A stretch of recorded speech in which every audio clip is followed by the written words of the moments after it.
Good evening to all you wonderful people on social media. I'd like to welcome you once again to our program, Lester Real Estate Investment Time. And this is your host, Lester Witherspoon, your realtor and investor, saying glad to have you again on this Tuesday evening. And we're always happy that you can join us for our program to get more information about the home buying process. So we're always glad to have you. So thanks again for taking time your busy schedule to come and join us. If you know anyone who thinking about buying or selling, please share this program with them.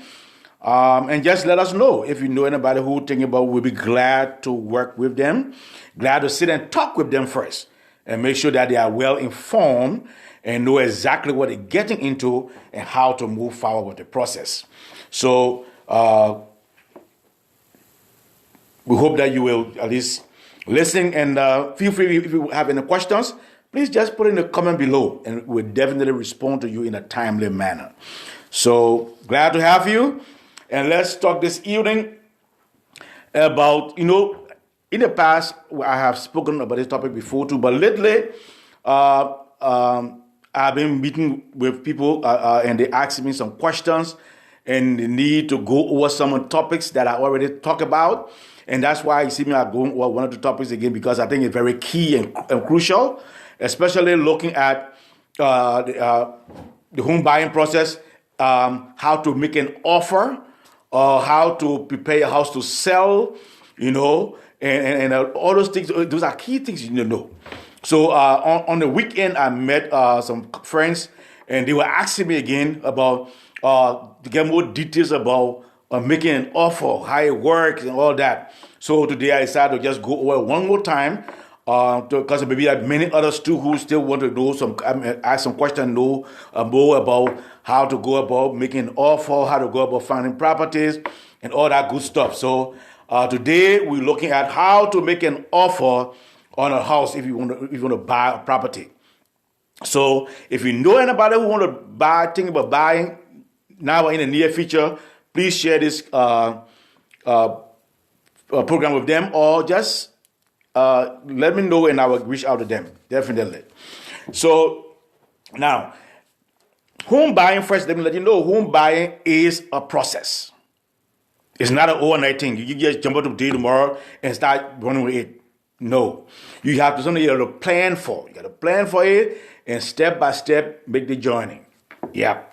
So if you want to buy, you got to prepare to purchase. To purchase the property, you got to prepare.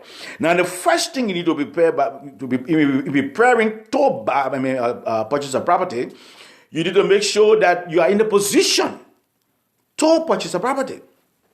Okay. Now, how do you get in a position to purchase a property? First, you got to save up some money. You have to first save some money towards being able to purchase that property.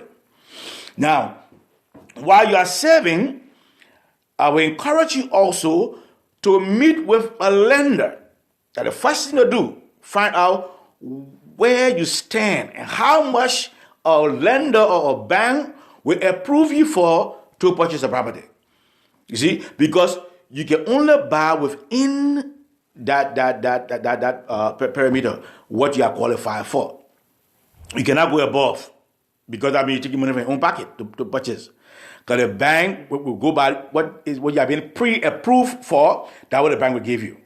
So they want to know your income. Definitely they want to know your income. They want to know your credit history. They want to know your debt to income ratio. So that all things, you got to make sure that you work on those things when you're thinking about buying your house. Because if you're making $100,000 and you're in debt to $90,000, as far as the bank is concerned, you're only making $10,000. Then you can't qualify. So you need to bring down your debt ratio. You got to bring that ratio down. Make sure that you have cleared most of your debts, that you have incurred over the years. Make sure you try to pay them off. You try to clear them good to a larger extent, so it can qualify you put in a better standing. Make sure that your credit is good. You got to make sure your credit is good. You cannot plan to buy a house and your credit poor. You're not qualified. So you got to work on improving your credit. So these are things you need to do when you're thinking about buying a house. First, make sure that you start saving to purchase the home, because when you want to buy a house, there are two important costs you have to incur. As a matter of fact, three, because when you're making an offer, you got to do what you call an EMD, or earnest money deposit. So you make that initial deposit when you're making the offer. But after you have made the offer is accepted, there are two key things. You got to do a down payment, and you got to do your closing costs. So you got to save for those expenses. You have to save, But based on the market, then you can know how to play the game too. We'll come into that just now. But you got to prepare for it. So I encourage you, if you want to buy, start saving some money towards your closing costs and down payment. And the payment, your initial payment of your earnest money deposit, the EMD. And then start connecting with a lender. It could be a bank, it could be a mortgage company that will be able to pre-approve you for whatever amount you are qualified for. So those are the first key steps. Because the people come and say, I won't buy. So I ask, you won't buy? Are you being pre-approved? No. Are you working with a lender? No. Then you can buy, right? You're not ready yet. So we got to go back to find a lender to make sure you are being pre-qualified, how much you are pre-qualified for, and make sure you have some savings in your account to be able to purchase the property. So that's the first thing you need to do when you want to think about buying a house. Do your homework well, especially when it comes to your credit. Make sure it's up. If it's 680 and above 720, fine. 720, 780, good. You are in good book. But if it's in 500, some mortgage company will accept you, but not all. A few of them that I know have accepted as low as 580. A few that I know. But most, you have to be at least 620, 680 or above, 720, 780 or above. Though, then you're good. Then you're in a good position. Especially if you're a first-time home buyer and you need certain benefits, you got your credit card got to be in a certain bracket. You got to be in a certain area before you can get some of those benefits. So I encourage you, if you want to buy, work on your credit score. Make sure it's 680 or above. Then you show you're in good standing to at least to move forward. And then make sure you save some money to be able to move forward with the process to close. So that's the initial process.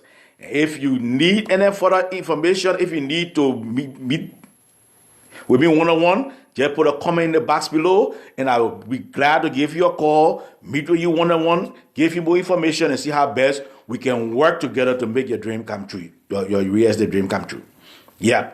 So that's the first step. Once you get that clear out of the way, you get that pre-approval letter, then you give that letter to your realtor. You find a good realtor. Then you got to go select a realtor that at least walk around with the market, at least know the in and out, and know exactly how to negotiate and all that, and be in your behalf. So when you get that good realtor, and I'll let you know, if you need a realtor and you don't have a realtor, I'll be glad to sit and talk with you. I'll be glad to work with you. My number is 302-310-0621. Again, my cell phone number is 302-310-0621. I'll be glad to sit with you, glad to educate you, give you more information, and then see how best we can work together to make sure your real estate dream become a reality. All right. So once you get a realtor now, then your realtor knows how much you are qualified for. But let me say this, not because a bank qualify you for 300,000, 400,000, or 500,000, that means you must buy a property in that price range. You don't have to. I will always encourage you, buy a property within your own range that you're comfortable with.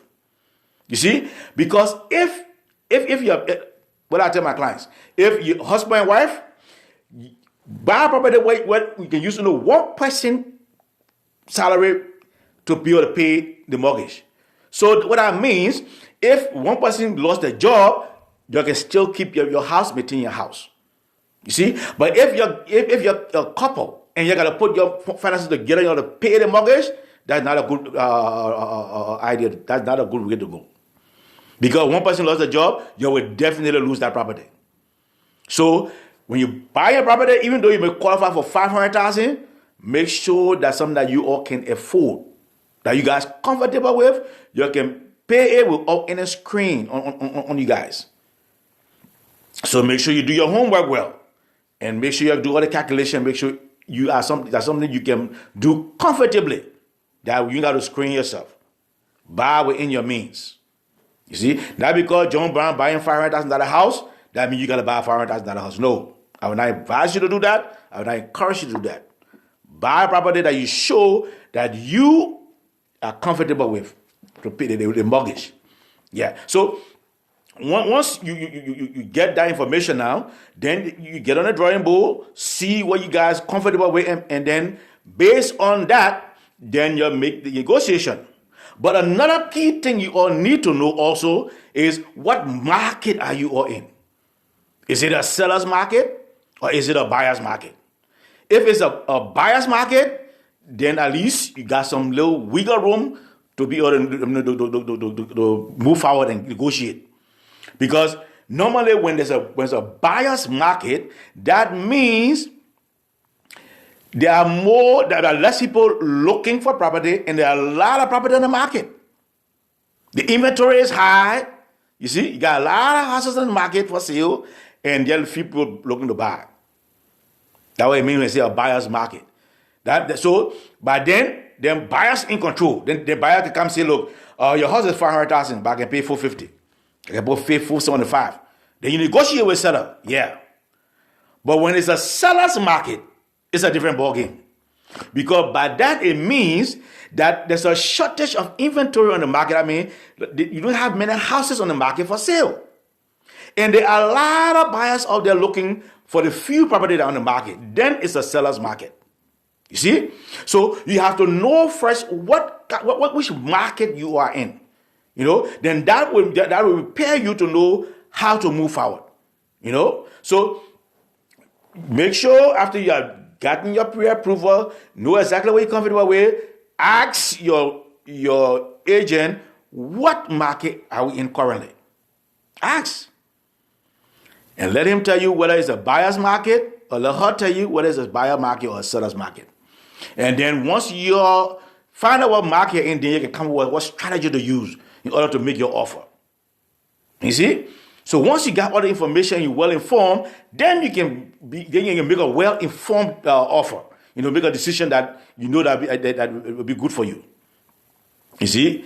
So it's important to know which market are we currently in.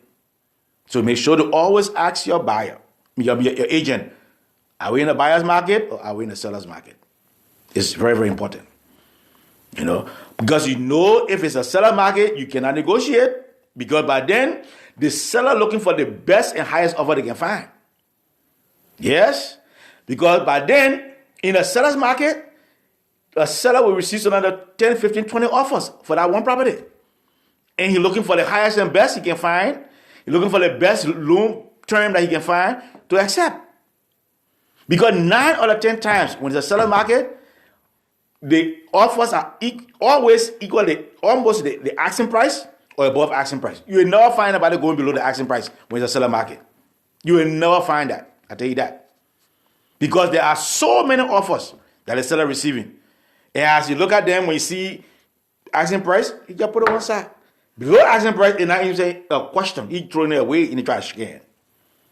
So when it's a seller's market, be prepared to go above that asking price to make that offer. And another thing you make sure to, when you're a seller market, make sure you got a conventional loan. Because when a seller see a conventional loan and a FHA loan, most times the conventional loan will take precedent. They will take it above it. Yeah. So these are things you need to know, or at least to be aware of as you move forward, as you plan to to purchase a property. So know which market you are in, and then then that will help you know how to make an offer, how to negotiate, and all that. But it's a good thing to be well informed and know how to move forward with the process.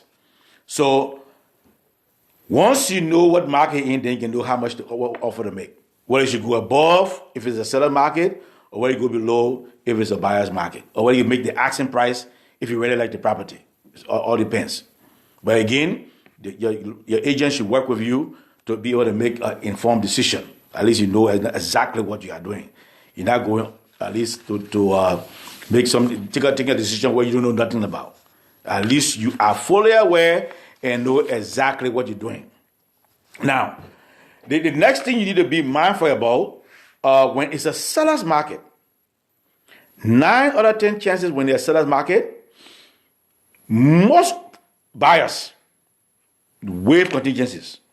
Most buyers who are making offers, because they really like a property, they waive their contingencies. And the two most important contingencies in making offer is the home inspection contingency and the appraisal contingency. Those are two special contingencies. So now, for the home inspection contingency, you say, I want to buy your property, but it be based on the home inspection report. That's what he's saying.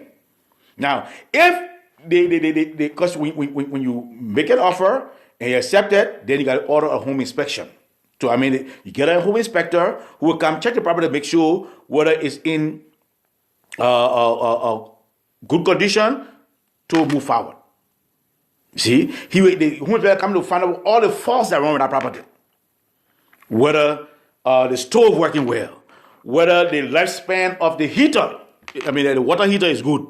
Whether you everything, you're checking everything, the kitchen, the bathroom, everything you're checking.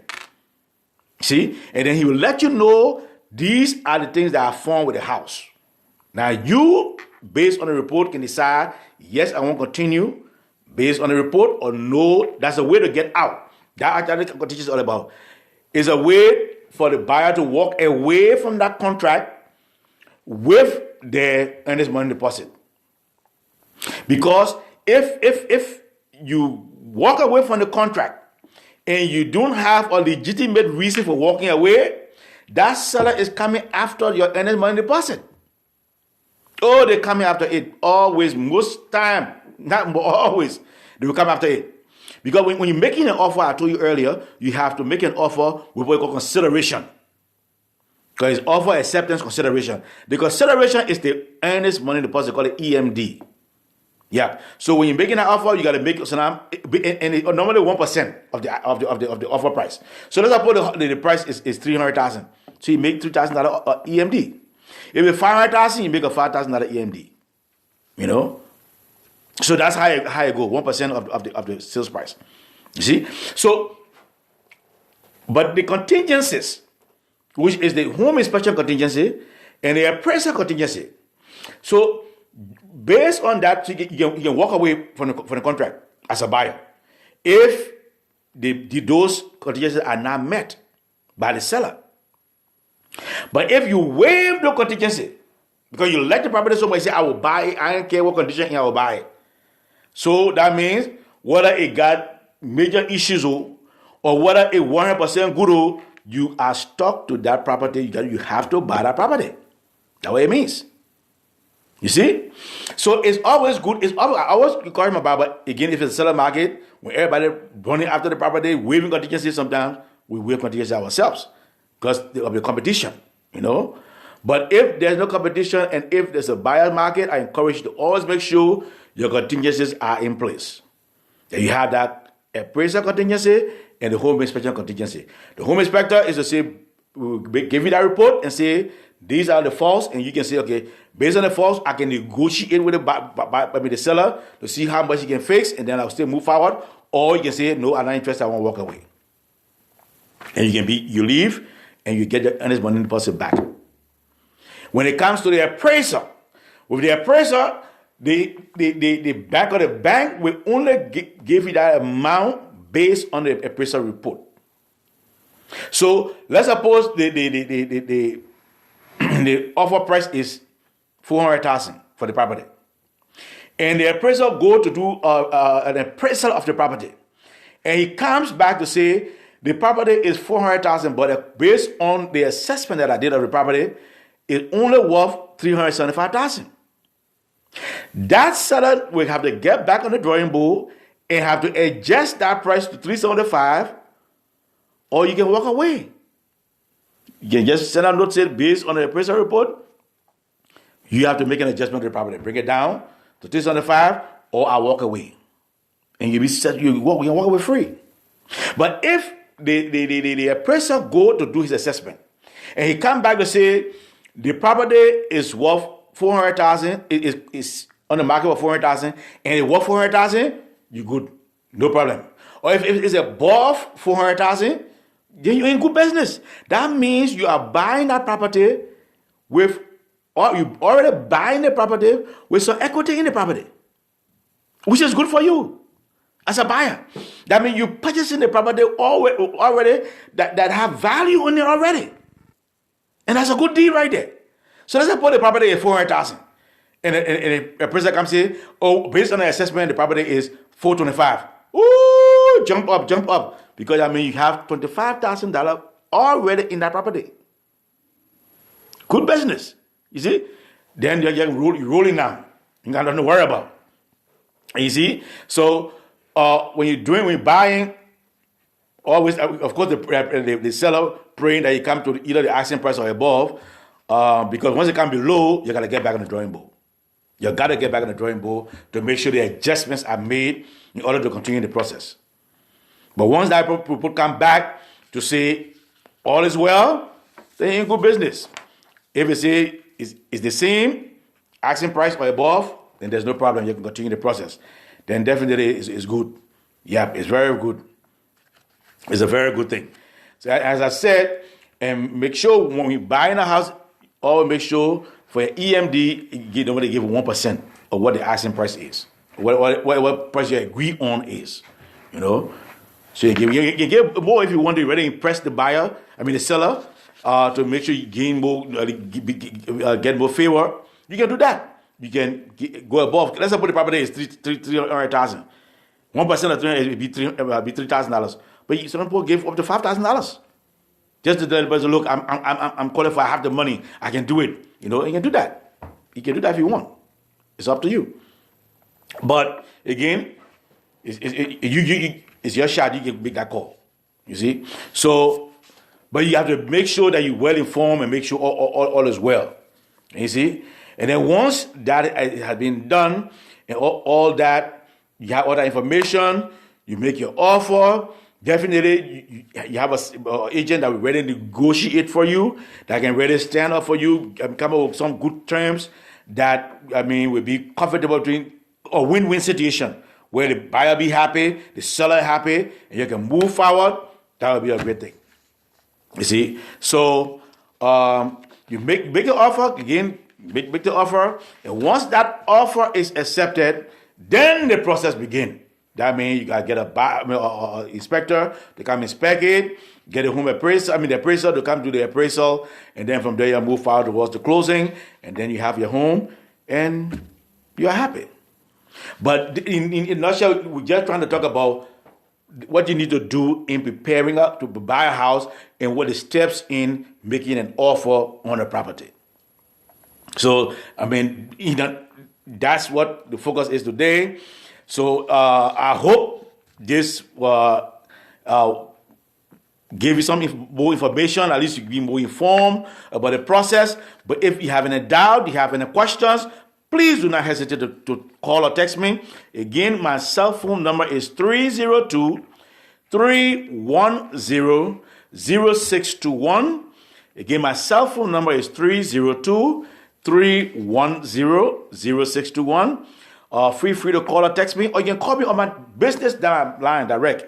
It's 667-290-5051. That's my office direct line, 667-290-5051. Call me, text me, or you can put a comment in the box below, and I will gladly get back to you at my earliest convenience. So I hope this, at least beneficial to you. I hope you learned something. If you know anybody who's thinking about buying and where they want to can benefit, please share this program with them. Please share with them. You can just text me the number or put the number in the box below, and I will definitely reach out to them. and we'll be glad to sit and talk with them. And once we're all on the same page, everything good, I'll be glad to work with them also. But after they making an offer, that means you need to be well informed. You need to be well informed. You got to know exactly what you're getting into. You got to know exactly all these basic things so you can be able to know exactly what you're doing and where you're headed to, what you're going through. So, in short, this is how to go about making an offer. As I said, I met one or two friends over the weekend who were asking me these questions, and I decided to do this, just go over this again one more time, just to, for those who have not heard it, or those who still have a little doubt, to give some clarity, those who don't know at all, to be informed, to see how best we can move forward. But thanks again for taking your time. If you're watching the live, thanks for time. If you're watching the replay, also say thank you for watching the replay. And I look forward to seeing you again on next Tuesday evening at 6 p.m. Every Tuesday at 6 p.m. I'm live here on social media with you. And again, if you have any question whatsoever, please don't hesitate. Please reach out to me, and I will be glad to answer your question, work with you, or do whatever you need to make sure all is well with you and yours. So have a nice evening. Enjoy the rest of the evening. And I hope you all had a wonderful Valentine's Day. So I hope all the ladies were given their flowers and well treated and had a wonderful weekend. So take care, and I look forward to seeing you again on next Tuesday, same time, same place. Enjoy the rest of your day and have a wonderful week. And I'll see you again on next Tuesday. This is your host, Lester Witherspoon, saying bye for now. And I'll see you again on next Tuesday. Enjoy your day.